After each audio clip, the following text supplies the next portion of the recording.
Hi guys, welcome to Guidely. So आज के session में हम लोग क्या करने वाले हैं, ट्रायंगुलर अरेंजमेंट करेंगे। ये होली स्पेशल शॉर्ट क्लास 1 है, ठीक है। तो इसमें आपको एक एक क्वेश्चन कराएंगे और कंसेप्ट्स आपको देखना है इसमें, ठीक है ना। काफ़ी अच्छा ट्रायंगुलर अरेंजमेंट है, इसको सॉल्व करते हैं। चलिए, क्वेश्चन आपके सामने हिंदी और इंग्लिश दोनों में आएगा और पीडीएफ की चिंता बिल्कुल मत करिएगा, आपको पीडीएफ इसकी भी प्रोवाइड हो जाएगी, ठीक है। क्वेश्चन आपके सामने हिंदी इंग्लिश दोनों में है, ठीक है। चलो नेक्स्ट क्वेश्चन चलते हैं। आप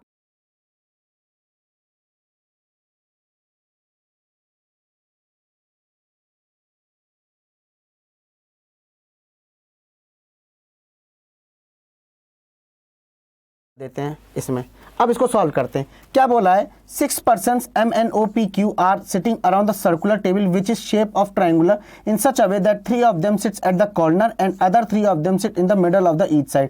देखो, जब भी आपके प्री में आया करे ट्रायंगुलर अरेंजमेंट तो फटाक से ना 2 अरेंजमेंट बना लिया करो। देखो, एक मैंने इस तरीके से बना लिया यहाँ पे, दूसरा मैंने, देखो मिनिमम 2 पॉसिबिलिटी लेके ही चलो तो ज़्यादा सही रहेगा, जल्दी सॉल्व हो जाएगा। कह रहा है कि 3 लोग कॉर्नर पे 3 लोग साइड पे, तो 1 2 3 1 2 3 6 लोग हो गए। 1 2 3 1 2 3 6। अब सम ऑफ देम फेसिंग इनसाइड है और सम ऑफ देम फेसिंग आउटसाइड, तो मुझे नहीं मालूम है क्योंकि देखो यहाँ पे बोला गया है कि कौन क्या कर रहा है, किस तरफ है। लेकिन ये वाली लाइन बहुत इंपॉर्टेंट है, ये आजकल आपको एग्जाम में देखने को भी मिल रही है। Not more than 2 person facing same direction sits adjacent to each other. इस लाइन को पहले समझ लो, अगर ये वाला बंदा आपका इनसाइड कर रहा है तो ये भी बंदा कर सकता है, कोई दिक्कत नहीं है। लेकिन अब आपको ये भी इनसाइड करे तो नहीं करेगा, क्योंकि यहाँ पे not more than 2 person facing same direction sits adjacent to each other. यहाँ पे तो 1 2 3 लोग हो गए ना, 2 से ज्यादा लोग हो गए, समझ में आ गया होगा आई होप। आगे कहता है Q faces same direction as N, तो मुझे नहीं मालूम अभी क्यू की क्या है, एन की क्या है, बट सेम डायरेक्शन है। सेम डायरेक्शन मैं इस तरीके से अपने सिंबॉलिक नोटेशन में लिख दिया। देखो, समझाने के लिए लिख रहा हूं, अगर आप एग्जाम में हो तो इस लाइन को स्किप करके आगे पढ़ोगे, लेकिन दिमाग में स्टोर कर लेना Q faces same direction as N.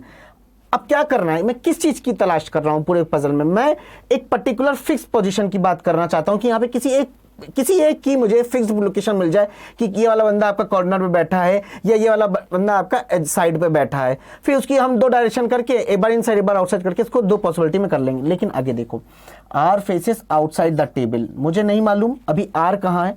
N sit second to the right of M who faces same direction as R. अब समझो, आर फेसेस आउटसाइड तो एम भी क्या करेगा, आउटसाइड।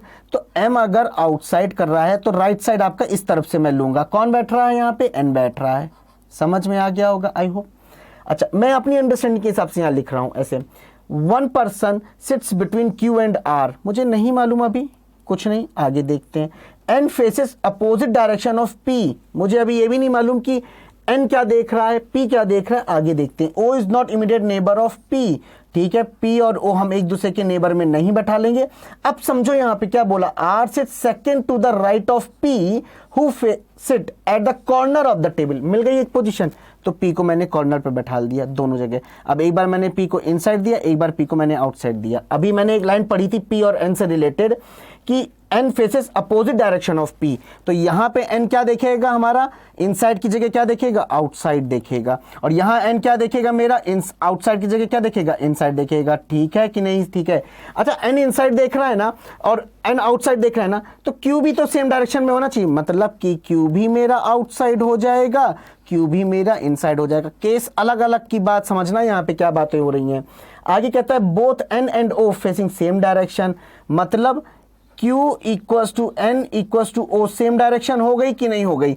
अब ये बात समझ में आ जानी चाहिए कि जब ये बोला है not more than 2 person facing same direction, तो याद रखना Q एंड O एक साथ नहीं बैठ सकते, वरना इनकी तीनों की एक डायरेक्शन हो जाएगी, वहां पे कंडीशन को गलत हो जाएगा। आगे देख लेते हैं, आगे क्या बोला है कि आर से second to the right of P ना, तो पी के सेकंड राइट में एक का गैप देखिए, आर यहां आ जाएगा, यहां आर यहां आ जाएगा, क्लियर है। अच्छा, Q और R के बीच में क्या बोला गया था गाइस, 1 पर्सन है, तो एक का गैप देके Q यहां बैठाल दोगे, एक का गैप देके Q को यहां बैठाल दोगे, ठीक है। अच्छा, P और O आपके क्या है, इमीडिएट नेबर नहीं होने चाहिए यहाँ पे, तो O यहाँ नहीं आएगा, O यहाँ नहीं आएगा, O यहाँ आ जाएगा, O यहाँ नहीं, O यहाँ नहीं, O यहाँ आ जाएगा। अभी क्लियर है यहाँ तक।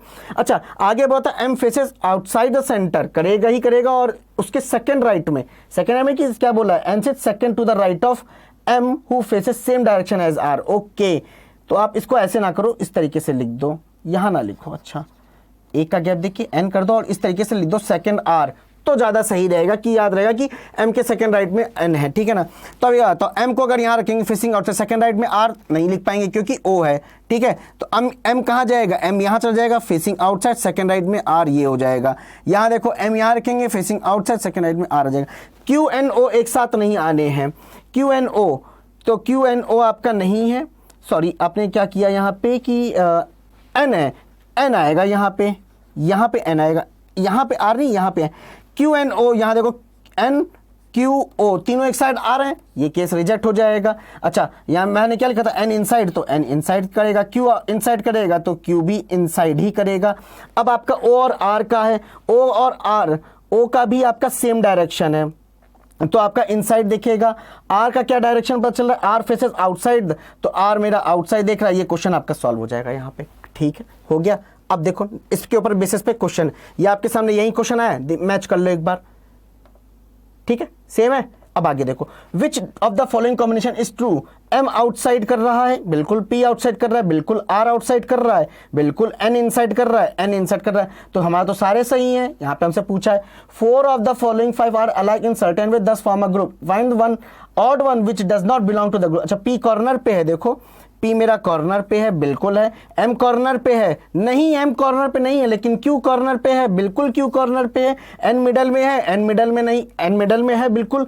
r कॉर्नर में है, r कॉर्नर में है, बट m जो है आपका मिडल में है, ना कि आपका कॉर्नर पे। तो option number B, who among the following sits immediate right of p। अब p के इमीडिएट राइट में, p ये इमीडिएट राइट मतलब क्लॉकवाइज जाएगा, n बैठ रहा है, n ये रहा। तो इसी के साथ साथ ये खत्म होता है। तो अगर आप चैनल पे पहली बार आए हैं तो आप जरूर सब्सक्राइब करके जाइए और लाइक करके जाइएगा अगर आपको वीडियो पसंद है और आपको क्वेश्चन अच्छा लगता है। तब तक के लिए टाटा बाय बाय।